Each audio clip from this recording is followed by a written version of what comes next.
Did you know that poultry is the nation's third largest agricultural crop? A $3 billion business? Yes, chickens are raised in every county of the United States, mostly for egg production. Breeders have achieved great results in boosting the egg output of the average hen. Today's hen averages 154 eggs per year, and some birds produce over 300 annually. But with this emphasis on egg production, poultry meat has been more or less a byproduct of the industry. Relatively few poultrymen took steps to develop better meat-type chickens. During World War II, the industry reaped new gains with the shortage of red meat. Growers were pressed to supply the demand for top-quality chickens suitable for roasting oven or frying pan. Say, that makes me hungry. At the end of the war, poultry leaders were convinced that the industry would have difficulty maintaining its wartime gains.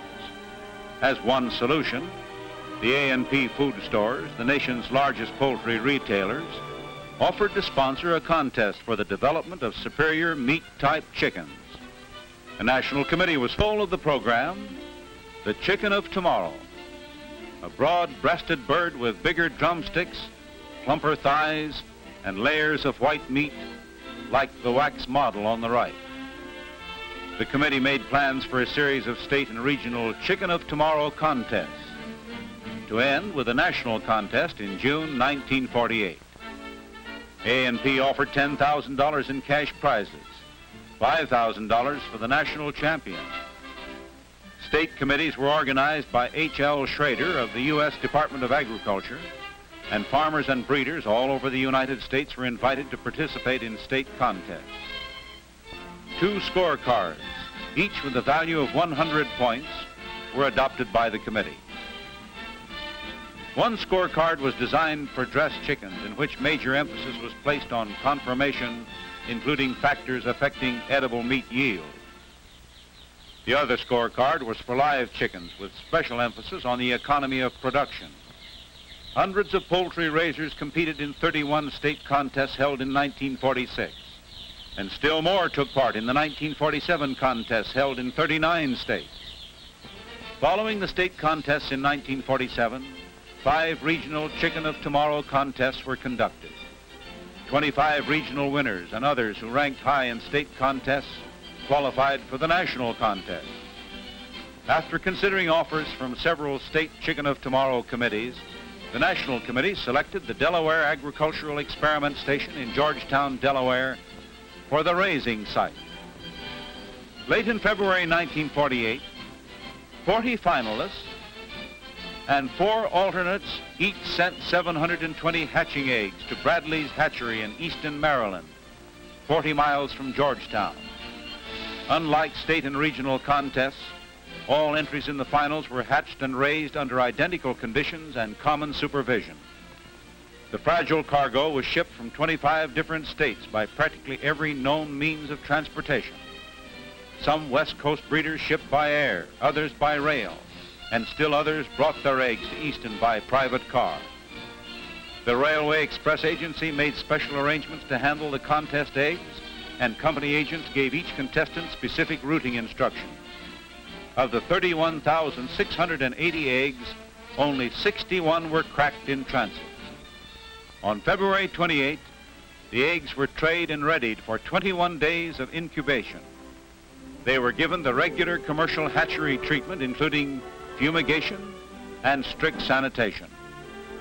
The trays were labeled with a number replacing the breeder's name.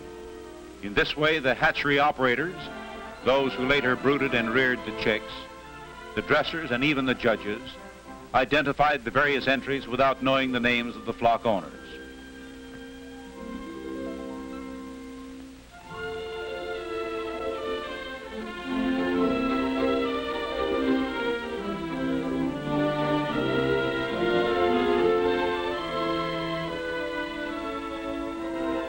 Once inside the incubators, the trays were automatically turned every 3 or 4 hours, the usual precaution to prevent the embryo from adhering to the shell.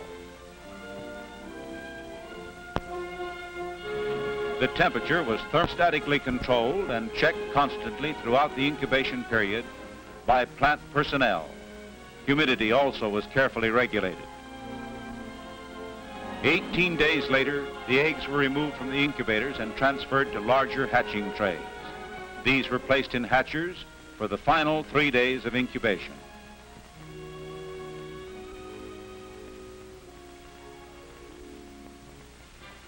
What goes on inside an egg during incubation? Well, after a week, the eye shows up clearly in the embryo as the first external organ to develop. Gestation is much further advanced at 10 days. The chick's outline is more pronounced as other organs begin to form. At 14 days, you can see the shape of the chick. The contents of the egg provide nourishment during the incubation period.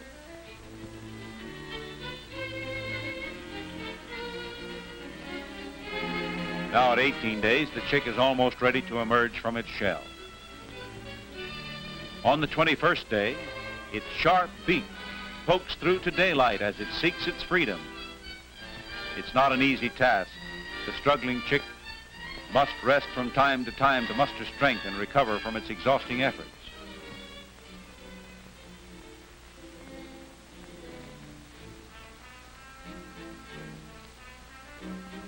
Finally, with the parts of the shell held together only by shreds of the lining, the chick makes one more super effort and shakes free into a new world.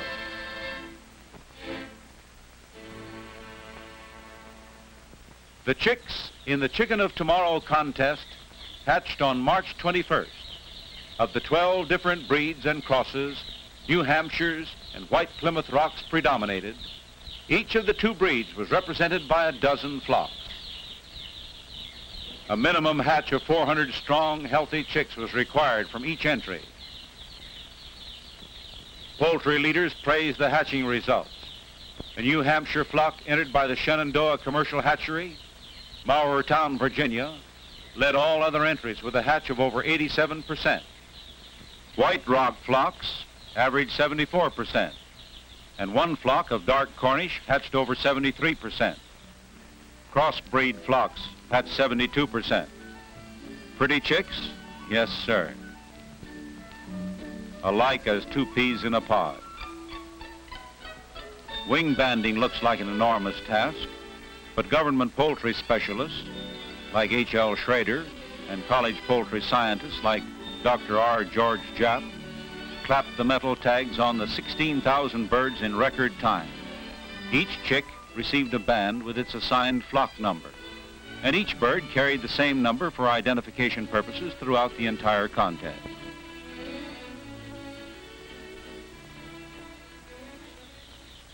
The chicks were placed in boxes for shipment to the experiment station in Georgetown, there to begin a 12-week growing period under the supervision of officials of the Delaware Agricultural Experiment Station.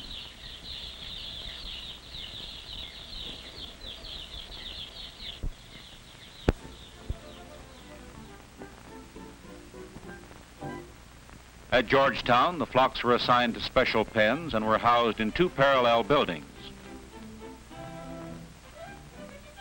4 boxes, 100 birds in each, went into each of the 40 pens, measuring 15 by 20 feet. Peanut shells were used for litter, and in each pen, a coal-burning brooder stove provided the necessary warmth.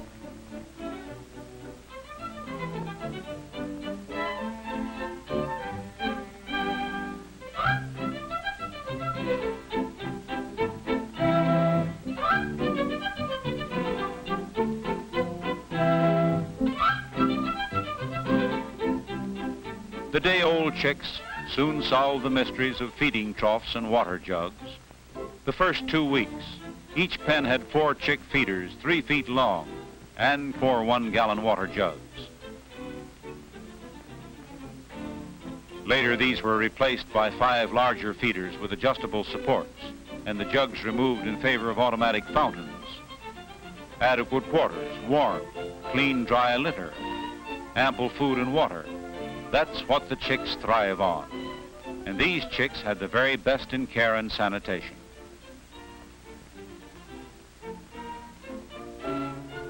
On warm days, the chicks need plenty of ventilation.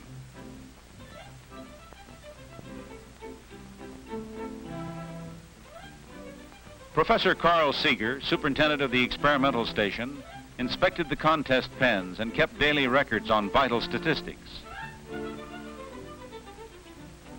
At 6 weeks, the flocks showed rapid growth.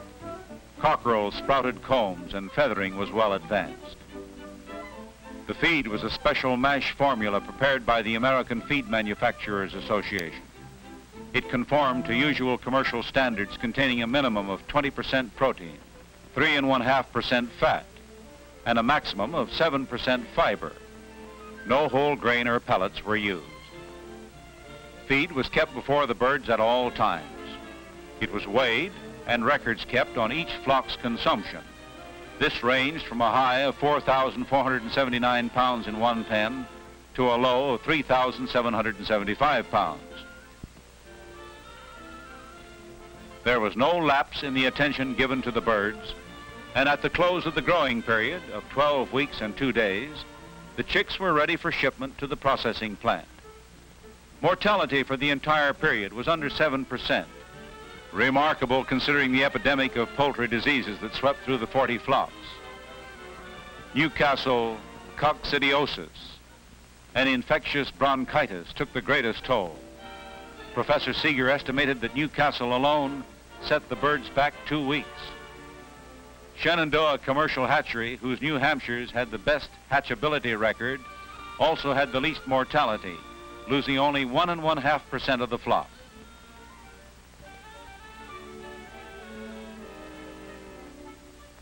The coops were weighed at Georgetown, and this live weight figure used to calculate pounds of feed per pound of gain. 2 flocks averaged 3.17 pounds of feed per pound of gain. California Cornish New Hampshires, entered by the Van Tress Hatchery of Marysville, California, were tops in live weight, averaging 3.57 pounds, and some weighed close to 5 pounds.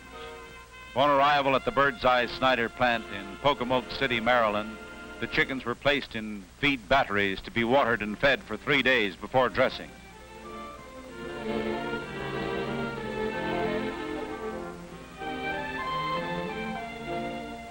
The regular battery diet was given to the birds, and on Monday, June 21, each lot was dressed separately, cooled and ready for judging. Every 6th bird selected as a judge's sample and rated for meat characteristics. Uniformity of size, pin feathers, skin texture, conformation, and other factors affecting edible meat yield. 12 birds from each of the samples were packed for display purposes. Others went on the eviscerating line. The carcasses were thoroughly washed, prepared ready to cook, and subjected to government inspection.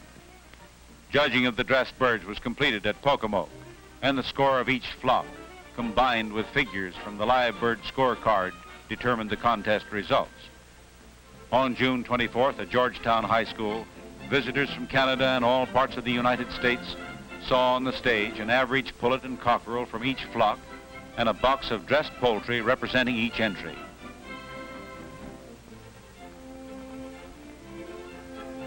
In the prize money, dressed White Rocks, representing Mrs. H.W. Linhart of Chillicothe, Missouri, had the best skin texture, the least dark meat, and the best covering of fat.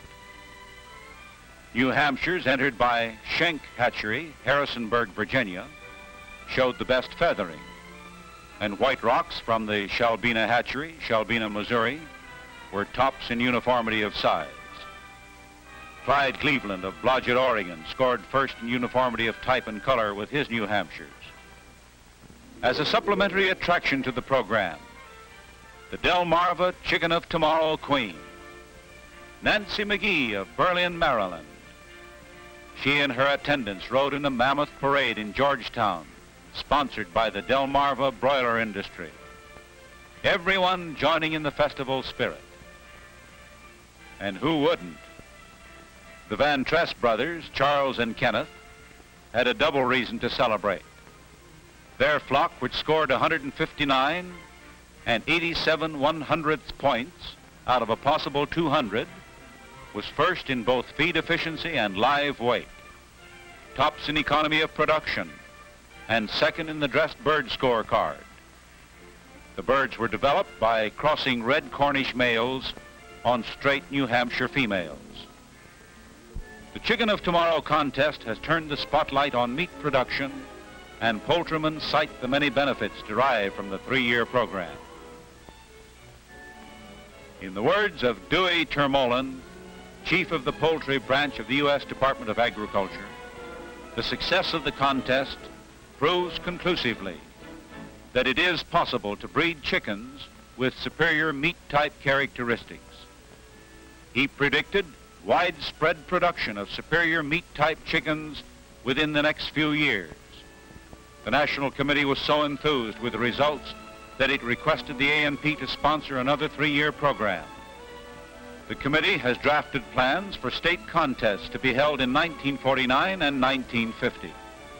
A series of regional contests also in 1950, and another national contest in 1951. Today, a California Cornish New Hampshire leads the field. What will tomorrow's meat-type champion be? The 1951 Chicken of Tomorrow contest will provide the answer. Even today, housewives are enjoying improved meat-type chickens. They sure make wonderful eating. Yes, sir. Make mine chicken. Chicken of Tomorrow, that is.